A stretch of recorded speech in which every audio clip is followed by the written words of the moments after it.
Smart ই বাইকের showroom.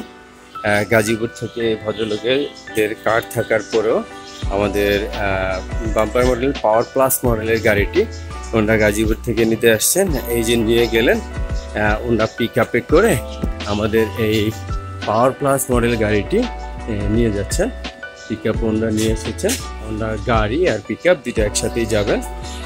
তো এই গাড়িটি সম্পর্কে আপনারা জানেন, যে ভদ্রলোক চালাবেন ওনার পায়ে একটু সমস্যা, তারপর উনি এটা নিয়ে মসজিদে চলাফেরা করবেন, ঘুরতে যাবেন। তো আপনারা জানেন এই পাওয়ার প্লাস মডেলটির চতুর্দিকে এইভাবে বাম্পার করা, যে কারণে আপনার কোনো কাস্টমারের অন্য কোনো গাড়ি এসে এটাকে মেরে দিবে এই ধরনের ভয় নেই। এবং ফ্রেন্ডস, এই গাড়িটির এই যে দেখতে পাচ্ছেন যে পিছনে সার্জেনদের মতন একটা বক্স রয়েছে, এই বক্সে আপনি অনেক মালপত্র নিতে পারবেন।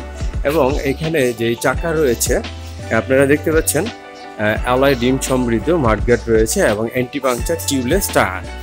এবং এটার এই বাম সাইডের চাকার সাথে আপনার 1000 ওয়াটের শক্তিশালী একটি মোটর রয়েছে।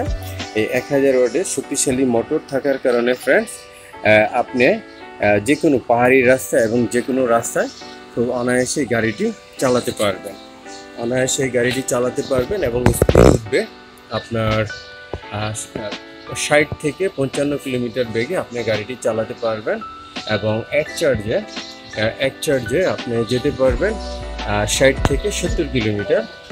তো এই যে ভদ্রলোকেরা আসছেন, গাড়িটি নিয়ে যাচ্ছেন। তো ফ্রেন্ডস, আপনারা এই গাড়িটি পাওয়ার জন্য আমাদের স্ক্রিনে দেওয়া নাম্বারে যোগাযোগ করতে পারেন। এবং এটা সর্বোচ্চ স্পিড এবং মাইলেজ খুবই চমৎকার, দুইজন আরামই বসতে পারবে। এটা এই যে গাজীপুর চলে যাচ্ছে গাড়িটি।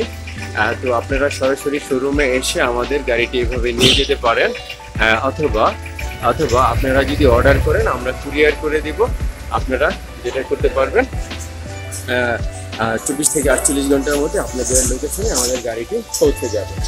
ধন্যবাদ। আপনাদের প্রয়োজন হলে আমাদের স্ক্রিনে দেওয়া নম্বরে যোগাযোগ করবেন। ওকে ফ্রেন্ডস, আজকের মতো এই পর্যন্ত। আবার আমরা অন্য মডেলের গাড়ি নিয়ে কথা বলবো। এই যে আমাদের শোরুমে অনেক মডেলের গাড়ি রয়েছে, আপনি আপনার পছন্দের যে কোনো গাড়ি নিয়ে যেতে পারবেন। এখন আরেকটা গাড়ি নিচ্ছেন, মানে রিসিভ করতেছেন। প্রতি মুহূর্তে আমাদের বাংলাদেশের যে কোনো প্রান্তে আমরা এই গাড়িগুলো এভাবে সেল করে থাকছি এবং পাঠিয়ে থাকছি।